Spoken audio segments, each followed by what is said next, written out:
প্রত্যেক মানুষ নিজের জীবনে দুঃখ অনুভব করেন। প্রত্যেকের দুঃখ আলাদা হতে পারে। কারোর মনে এই দুঃখ থাকে যে সে তার বাবা মায়ের সব ইচ্ছে পূরণ করতে পারেননি। কেউ এটা ভেবে দুঃখ পান যে সে চিরকাল সদাচার করেছেন, সৎকর্ম করেছেন, কিন্তু তাও তাকে দুরাচারী বলে মনে করা হয়। কেউ এটা ভেবেও দুঃখ পান যে তার সামনে যে ব্যক্তি রয়েছেন তার চোখে তিনি শত্রু হয়ে উঠেছেন বা দুষ্ট হয়ে উঠেছেন, যেখানে তিনি হয়তো কোনো অনুচিত কাজই করেননি। এবার এই সমস্ত বিষয় নিয়ে ভেবে নিজের ব্যক্তিত্ব নিয়ে সন্দেহ প্রকাশ করবেন না। যদি নিজের ব্যক্তিত্ব নিয়ে কোনো সন্দেহ থেকে থাকে, তাহলে কর্ম সংক্রান্ত প্রশ্ন করুন যে আপনি যা করেছেন তাতে কি উচিত ছিল, কি অনুচিত ছিল। যেটা প্রয়োজন সেটা এটা বোঝার যে আপনার অন্তর্মন, আপনার বিবেক আপনাকে কি বলছে, আর আপনার অন্তর্মন আর আপনার বিবেক আপনাকে যেটা করতে বলবে শুধু সেটাই করুন। আর তারপরে এই সংসার কি বলবে, কি ভাববে সেসব নিয়ে ভাবতে যাবেন না। কারণ এই সংসার তো ঈশ্বরকেও প্রশ্ন করে থাকে, ঈশ্বরকেও দোষী মনে করে।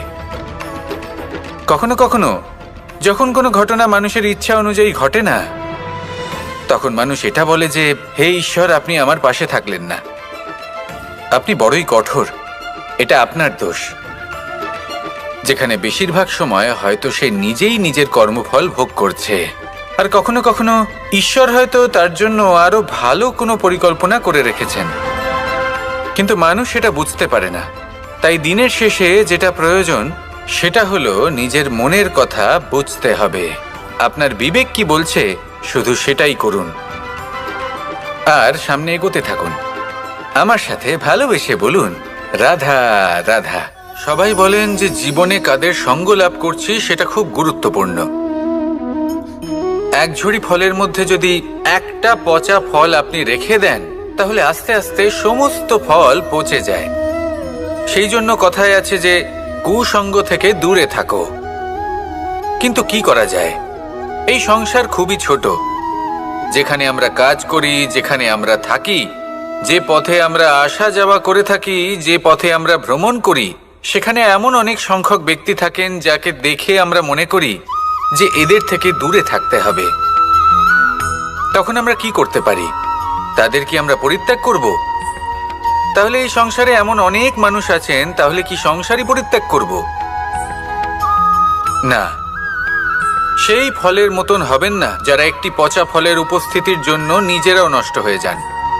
বরং হয়ে উঠুন চন্দন বৃক্ষের মতন, যেটা আসলে সাপেদের বাসস্থান, যেখানে অনেক সংখ্যক অত্যন্ত ভয়ানক বিষধর সাপ থাকে। তারপরেও এই চন্দন, সে কিন্তু নিজের শ্রেষ্ঠত্ব হারায় না, এর মূল্য কিন্তু সেই একই থাকে। মনে রাখবেন, এই সংসারে নিজের সঙ্গ বদলানোর পূর্বে নিজেকে বদলান। নিজেকে কিছুটা এমন ভাবে গড়ে তুলুন যে কেউ আসুক না কেন সে যেন আপনাকে বিভ্রান্ত বা দূষিত না করতে পারে। আসুন আমার সাথে ভালোবেসে বলুন রাধা রাধা। মানুষ জীবনে অনেক ধরনের সুখ লাভ করে, অর্থ সুখ, পরিবারের সুখ, বৈভবের সুখ।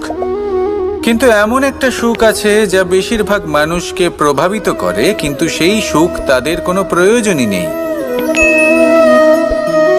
সেটা হলো পরনিন্দা সুখ। অর্থাৎ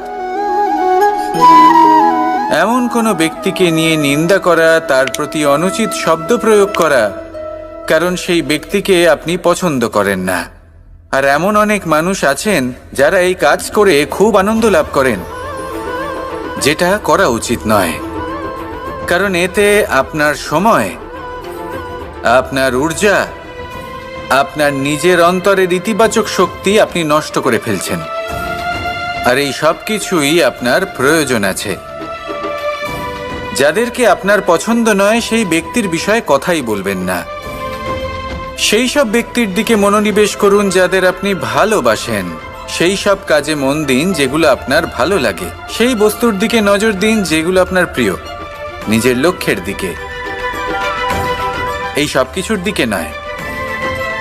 এমনটা করলে আপনার জীবনে আপনি সেই সব বস্তুর দিকে নজর দিতে পারবেন যারা প্রকৃত অর্থে আপনার জীবন আরো শ্রেষ্ঠ করে তোলে। এমনটাই করুন, জীবন আরো অনেক বেশি সুন্দর হয়ে উঠবে।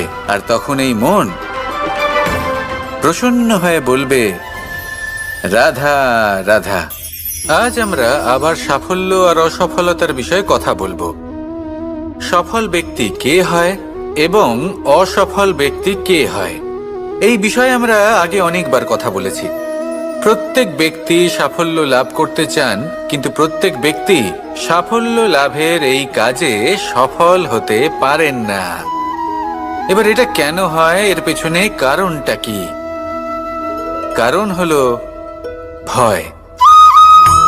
সফল ব্যক্তি হলেন তিনি যিনি নিজের সিদ্ধান্ত দ্বারা এই সমস্ত সংসারকে বদলে দিয়ে থাকেন, এবং অসফল ব্যক্তি হলেন তিনি যিনি এই সংসারকে দেখে এর বিষয়ে ভেবে নিজের সিদ্ধান্ত বদলে ফেলেন।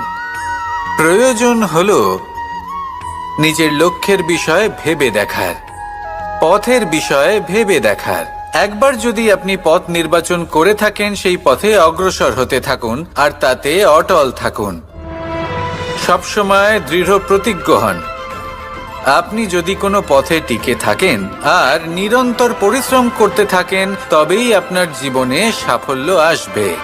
যদি কথায় কথায় লোকে কি ভাববে, লোকে কি বলবে, একথা ভেবে নিজের সিদ্ধান্ত পাল্টান, তাহলে কখনো নিজের লক্ষ্যে পৌঁছতে পারবেন না। আসুন আমার সাথে ভালোবেসে বলুন, রাধা রাধা। মানুষের 6টি বড় শত্রু রয়েছে, আর এরা অন্য কোথাও নয়, বরং মানুষের অন্তরেই বাস করে। এই 6টি শত্রু হল কাম, ক্রোধ, মোহ, লোভ, ঈর্ষা আর অহংকার। কিন্তু এরা কি চিরকাল আপনার শত্রু হিসেবেই থেকে যায়? এদেরকে নিজের বন্ধু করে তোলা কি সম্ভব নয়? ভেবে দেখুন না। এবার যদি কথা বলি কাম নিয়ে, অর্থাৎ কামনা করা, তাহলে মানুষ যদি জীবনে কামনা করতে থাকে, তাহলে সন্তোষের অনুভূতি লাভ করতে পারে না। কিন্তু এই কামনাই মানুষের বন্ধু হয়ে উঠতে পারে। কিভাবে? ধরুন, যদি মানুষ ভাবে আমি আরো অনেক বেশি শ্রেষ্ঠ ব্যক্তি হয়ে উঠতে চাই, আর তার জন্য কর্ম করে, পরিশ্রম করে, তাহলে ভবিষ্যতে গিয়ে শ্রেষ্ঠ ব্যক্তি হয়ে উঠতে পারে কামনার কারণে। অর্থাৎ এই কামনাই ওর বন্ধু হয়ে ওঠে। কিন্তু ধরুন, কোনো মানুষ যদি চায় সে শ্রেষ্ঠ ব্যক্তি হয়ে উঠবে, কিন্তু তার জন্য না কোনো কর্ম করছেন আর না কোনো পরিশ্রম করছেন, আর অধর্মের পথে চলতে শুরু করে দেন, তাহলে এই কামনাই তার শত্রু হয়ে উঠতে পারে। এবার যদি এই কামনাকে নিজের বন্ধু করে তুলতে হয়, তাহলে নিজের নির্বাচনে বিচক্ষণ হতে হবে, নিজের মস্তিষ্কের ওপর নিয়ন্ত্রণ রাখতে শিখতে হবে। সেটাই করুন আর আমার সাথে ভালোবেসে বলুন, রাধা রাধা। আজ আমরা মানুষের আরো একটি শত্রুর বিষয়ে কথা বলবো, যার নাম হলো লোভ। যে কোনো বস্তুকে অত্যাধিক লাভ করার যে বাসনা, যতটা লাভ করেছি ততটা যথেষ্ট নয়, আমার আরো চাই, আরো চাই, একেই বলে লোভ। এবার এই লোভ আপনার জীবনে শুভ না অশুভ, আপনার মিত্র নাকি আপনার শত্রু, সেটাও নির্ভর করছে আপনার ওপর।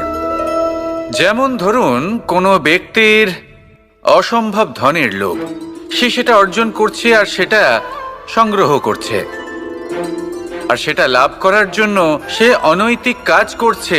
যদি এই সব হতে থাকে, তাহলে লোভ কিন্তু আপনার পক্ষে অত্যন্ত ক্ষতিকারক। কিন্তু যদি সেই ব্যক্তি ধরুন ধন অর্জন করছেন, তার সাথে নীতিও পালন করছেন, আর সংগ্রহ করার পরে সেটা সংসারে ছড়িয়ে দিচ্ছেন, যদি এমনটা হয়, তাহলে এই লোভ আপনার বন্ধু হয়ে উঠতে পারে। যদি আপনার সৎসঙ্গ লাভ করার, সৎকর্ম করার লোভ থাকে, তাহলে আপনি কখনো একা থাকবেন না। যদি ভালোবাসা প্রদান করার লোভ থাকে, এই সংসারকে সাহায্য করার লোভ থাকে, তাহলে এই লোভ যা সংসারের শত্রু, সেটা কিন্তু আপনার সাথে পরমাত্মার মিলন ঘটাতে পারে। এবার এই লোভকে নিজের মিত্র করে তুলবেন নাকি শত্রু করে তুলবেন, সেই সিদ্ধান্ত আপনারই।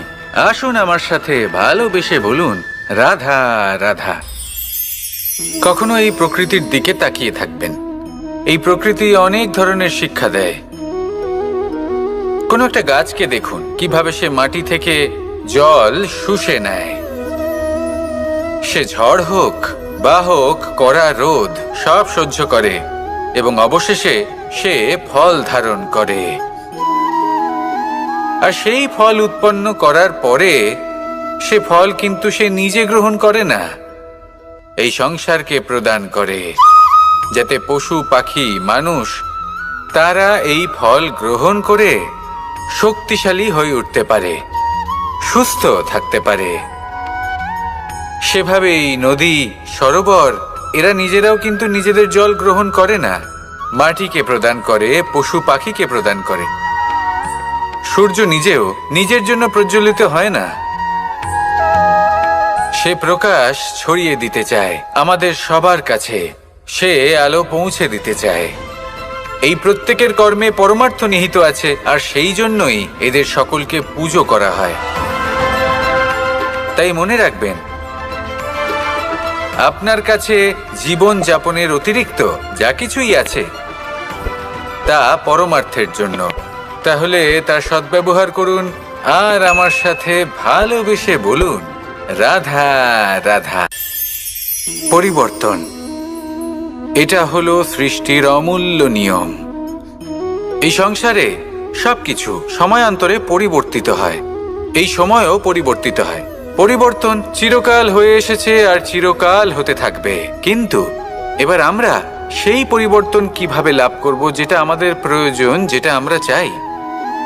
আমরা জীবনে বিকাশ চাই। এই বিকাশ কিভাবে লাভ করতে পারি? এই প্রকৃতি কিন্তু আমাদের অত্যন্ত উত্তম উদাহরণ দিয়ে বুঝিয়েছে।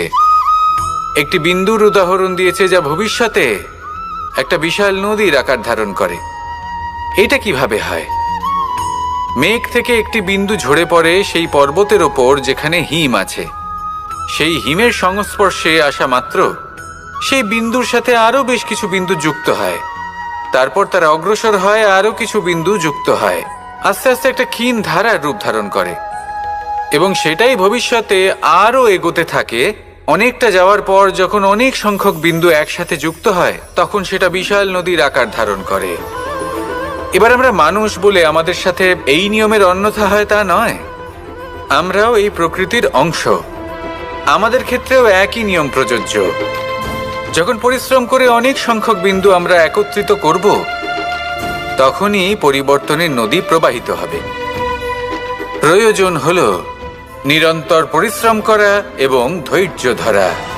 এটা করতে থাকুন, জীবনে সব কিছু লাভ করতে পারবেন। কারণ প্রকৃতি আমাদের এটাই শিখিয়েছে, আর আমরা এই ব্রহ্মরই একটি অংশ, যার দ্বারা এই ব্রহ্মাণ্ড নির্মিত। আসুন আমার সাথে ভালোবেসে বলুন, রাধা রাধা। আমরা সকলে সামাজিক জীব। মানুষের সাথে দেখা সাক্ষাৎ করা এটা চিরকালই চলতে থাকে। আমরা কখনো কাউকে উপহার দিই, আবার কখনো কেউ আমাদের উপহার দেয়। কখনো কি এমন হয়েছে যে আপনি কাউকে একটা উপহার দিয়েছেন, কিছু সময় পরে বা কিছু মাস পরে সেই উপহারই ঘুরে ফিরে আপনার কাছেই এসেছে, অর্থাৎ সেই বস্তুটাই আপনার কাছে আবার ফিরে এলো? এরকম হয়। ছেলেবেলায় একদিন একজনের বিবাহ ছিল, তখন মা তাকে একটা উপহার দিতে চাইছিলেন। তাই তিনি একটা পোশাক বানালেন আর সেটাকে সুসজ্জিত করছিলেন। আমি দেখলাম আর জিজ্ঞেস করলাম যে মা, এই পোশাক এত সুসজ্জিত করার কি আছে?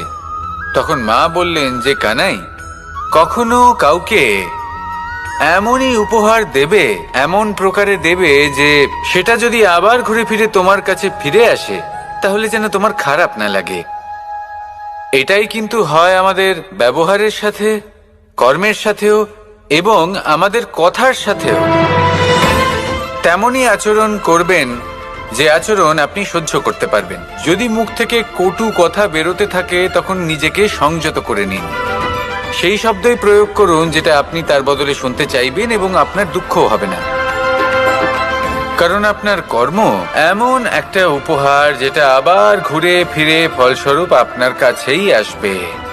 সেই জন্য নিজের আচরণ শুভ করুন, নিজের মানসিকতা শুভ করুন, নিজের মুখ থেকে মধুর বাণী নিঃসৃত করুন, আর এইভাবেই মধুরভাবে বলুন, রাধা রাধা। এই সংসারে প্রত্যেকটা জিনিসের নিজস্ব একটা বিশেষত্ব আছে, আর তার বিশেষত্বর জন্যই তাকে বিশেষ গুরুত্ব দেওয়া হয়। যদি কথা বলি অস্ত্রের, যেমন তরোয়াল, তরোয়াল নির্মাণ করা হয়েছে রক্ষার জন্য। কত তাড়াতাড়ি সে সামনে উপস্থিত শত্রুকে নিধন করতে পারে। এবার এই তরোয়ালের কোন গুণটা দেখা প্রয়োজন? সেটার ধার। সেই বস্তুটি নয় যার মধ্যে এই তরোয়াল রাখা হয়। সেইভাবেই যদি আমি কথা বলি বাণের, তাহলে এটা প্রয়োজনীয় নয় যে সেই বাণ কতটা তীক্ষ্ণ, কতটা বলশালী। এটা দেখা প্রয়োজন যে তার আকারটা কেমন। সে কি বাতাস ভেদ করে নিজের লক্ষ্যে পৌঁছতে পারবে? সেটা বেশি গুরুত্বপূর্ণ। সেই জায়গাটা নয় যেখানে সেই বাণ রাখা হয়। ঠিক সেইভাবে যদি আপনি কোনো মানুষেরই মূল্য বুঝতে চান, তাকে পরখ করে দেখতে চান, তাহলে তার জাতি, তার ধর্ম, তার রূপ, তার আকার, সেগুলো দেখে তাকে পরখ করতে চেষ্টা করবেন না।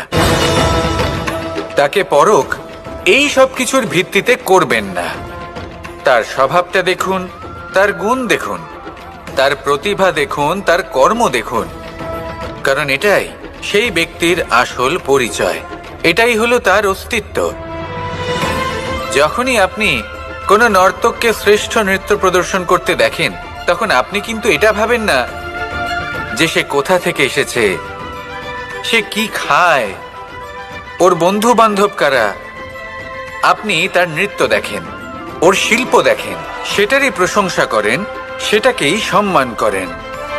সেইভাবে এই সংসারে সকলকে সম্মান করুন। আর এই সম্মানের আধার হওয়া উচিত তার গুণ, তার স্বভাব, তার কর্ম, তার রূপ আর তার বেশভূষা নয়। আসুন আমার সাথে ভালোবেসে বলুন, রাধা রাধা। এই সংসার বলে যে কৃষ্ণ হলো মহাযোগী। কেউ বলে যে কৃষ্ণ হলো সাংখ্যযোগের প্রবর্তক, কেউ বলে ভক্তিযোগের, কেউ বলে জ্ঞান যোগের, কেউ কেউ এটা মনে করেন যে অষ্টাঙ্গ যোগের প্রভু হলাম আমি। কিন্তু এই যোগ আসলে কি? যোগ বিষয়টাকে বোঝা খুব একটা কঠিন নয়, কিন্তু সেই যোগকে নিজের যাপনের অংশ করে তোলা হলো অত্যন্ত কঠিন, আর তার জন্য প্রয়োজন অভ্যাস। যোগ শব্দটার অর্থ হলো যুক্ত করা, আর এটা আমি ছোটবেলায় শিখেছিলাম। যখন আমার মাখন খেতে ইচ্ছে করত, আর মা মাখনের সেই হাঁড়িটা ওপরে টাঙিয়ে রাখতেন, তখন আমরা ভাবতাম যে অত দূরে পৌঁছবো কি করে। তখন আমরা যোগের বিষয়ে জানতে পারলাম, আর তখন জানতে পারলাম যে সব থেকে গুরুত্বপূর্ণ যোগ আসলে কি? সহযোগিতা, সাহায্য। আমরা সব সখারা একসাথে জড়ো হতাম, একে অপরের পিঠের ওপর উঠে দাঁড়াতাম, আর তারপর আমরা ওই মাখনের হাঁড়ির কাছে পৌঁছতে পারতাম, আর তারপর আমরা সবাই মিলে সেই মাখন ভাগ করে খেতাম। সহযোগিতা, এটা অত্যন্ত গুরুত্বপূর্ণ। পাণ্ডবরাও মহাভারতে এটাই করেছিলেন। ওনাদের সাথেও কেউ ছিল না। একে অপরকে সাহায্য করে ওনারা অনেক বীরদের একত্রিত করেছিলেন। তারপর অবশেষে মহাভারতের এই মহাযুদ্ধে ওনারা জয়লাভ করেছিলেন। রামায়ণে রাম এবং লক্ষ্মণের সাথে কেউ ছিল না। সহযোগিতার মাধ্যমে ওনারা ভাল্লুক আর বানর সেনাকে একত্রিত করেছিলেন, আর এই সংসারের সব থেকে প্রবল রাক্ষস রাবণকে বধ করেছিলেন। মনে রাখবেন, একসাথে মিলে যদি আপনারা কর্ম করতে শেখেন, তাহলে এই সংসারে এমন কিছুই নেই যেটা আপনি অর্জন করতে পারবেন না। আসুন আমার সাথে ভালোবেসে বলুন, রাধা রাধা। মানুষ যখনই কোনো পর্বতারোহণ করতে শুরু করে, তখন সে বারবার পড়ে যায়, বারবার উঠে দাঁড়ায়, সামনে এগোতে চেষ্টা করে। কিন্তু যদি সে দৃঢ় নিশ্চয় করে থাকে, তাহলে সে অবশেষে সেই পর্বতের শিখরে পৌঁছেই যায়। চলার পথে যদি বড় কোনো পাথর চলে আসে, বা পর্বতের কোনো বড় অংশ সামনে আসে, তাহলে সে তার সাথে ধাক্কা খায় না, সে পথ বদলে নেয়। কিন্তু বাধা তাকে সবসময় পেতেই হয়, আর সেই বাধা সে পায় ছোট ছোট পাথরের দ্বারা। তাদের উপর পা পড়লে তার পা পিছলে যায় আর সে পড়ে যায়। এই ছোট ছোট পাথর হলো আমাদের জীবনের সেই ছোট ছোট সমস্যা, সেই ছোট ছোট ভুলগুলো যেগুলো আমরা অবজ্ঞা করতে থাকি। আমরা ভাবি এর দ্বারা কি বা ক্ষতি হবে, কিন্তু সেগুলোই অনেক সময় আমাদের অসফলতার কারণ হয়ে দাঁড়ায়। যত তাড়াতাড়ি সম্ভব এই ছোট ছোট পাথরগুলিকে জীবন থেকে তুলে ফেলে দিন। ভুল হওয়াটা স্বাভাবিক, কিন্তু তার মানে এই নয় যে বারবার সেই ভুলের পুনরাবৃত্তি ঘটবে। ভুলটা বুঝুন, সেটা স্বীকার করুন আর সেটা শুধরে নিন। যখন আপনি এটা করতে শিখবেন, তখনই খুব তাড়াতাড়ি আপনি সেই শিখরে পৌঁছতে পারবেন। আর যখন পৌঁছে যাবেন, তখন এই মন প্রসন্ন হয়ে বলবে, রাধা রাধা। সূর্য এই সংসারকে আলো প্রদান করে। সূর্যের মনে যদি নিজের তেজের জন্য অহংকার জন্ম নেয়, তখন তার অহংকার ভঙ্গ করে মেঘ। সূর্যের আলো পূর্ণরূপে ঢেকে দেয়। মেঘের মনে যদি নিজের গতি নিয়ে অহংবোধ জন্ম নেয়, তাহলে মেঘের অহংকার ভঙ্গ করে পর্বত। মেঘের গতি অবরুদ্ধ করে দেয়।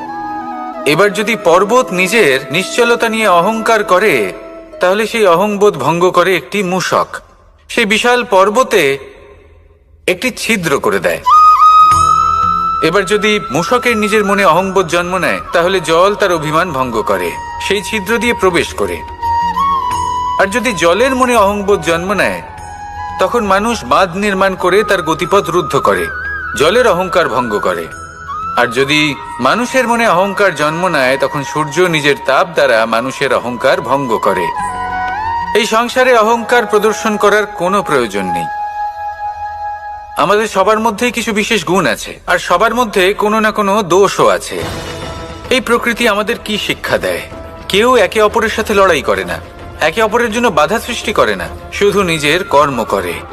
সূর্য নিজের প্রকাশ দ্বারা বনস্পতি এবং গাছপালাকে জন্ম দেয়। মেঘ বর্ষা সৃষ্টি করে লুপ্ত হয়ে যায়, আবার নির্মিত হয়। পর্বতের সেই নিশ্চলতা সেই বর্ষাকে একটা দিশা প্রদান করে, আর তারপরে তা ধারা হয়ে প্রবাহিত হয়ে যায়। এইসব কি? এইসব একটা সম্পর্ক, একটা চক্রের মতো। সবাই একসাথে নিজের কর্ম করে, তাই এই চক্র আবর্তিত হয়। এটা আমাদেরও করতে হবে, একসাথে মিলে কাজ করতে হবে। কারোর জন্য বাধা হয়ে উঠলে হবে না, কাউকে ছোট মনে করলে হবে না। এটাই করতে থাকুন, সবাই মিলেমিশে কর্ম করুন। প্রকৃতি আমাদের এই শিক্ষাই দেয়। আসুন আমার সাথে ভালোবেসে বলুন, রাধা রাধা। আপনি কখনো পলাশ ফুল দেখেছেন? কি সুন্দর দেখতে, লাল রক্তবর্ণ, উজ্জ্বল, কিন্তু এতে কোনো সুগন্ধ নেই। সেই জন্য ওকে শুধু চোখ ভরে দেখতে ইচ্ছে করে। দেখবেন তাকে কিন্তু পুজোতে ব্যবহার করা হয় না, এই ফুল দিয়ে মালা বানানো হয় না। সেরকমই আমাদের জীবনে এমন অনেক ব্যক্তি রয়েছেন যাদেরকে সম্মান অর্জন করতে হয়। যদি আপনি কোনো উচ্চ বংশে জন্ম নিয়ে থাকেন এবং আপনার কাছে সবকিছু থাকে, ধন ঐশ্বর্য থাকে, সবকিছু আপনি আগে থেকেই পেয়ে গেছেন, তাও কিন্তু এই সংসার আপনাকে সম্মান দেবে না। ততক্ষণ পর্যন্ত দেবে না যতক্ষণ না আপনি নিজের অন্তরে গুণ জাগ্রত করছেন, শ্রেষ্ঠ কর্ম করছেন, নিজের অন্তরে ইতিবাচক মনোভাবের এই সুবাস জাগ্রত করছেন। যদি এসব কিছু করেন, তাহলেই এই সংসার আপনাকে সম্মান দেবে। এবার এটা আপনার ওপরে নির্ভরশীল যে আপনি কি পলাশ ফুলের মতো হতে চান, নাকি অন্য কোনো ফুল হয়ে উঠতে চান যার সুবাস আছে, যে নিজের সুবাস এই সারা পৃথিবীতে ছড়িয়ে দেয়। আসুন আমার সাথে ভালোবেসে বলুন, রাধা রাধা।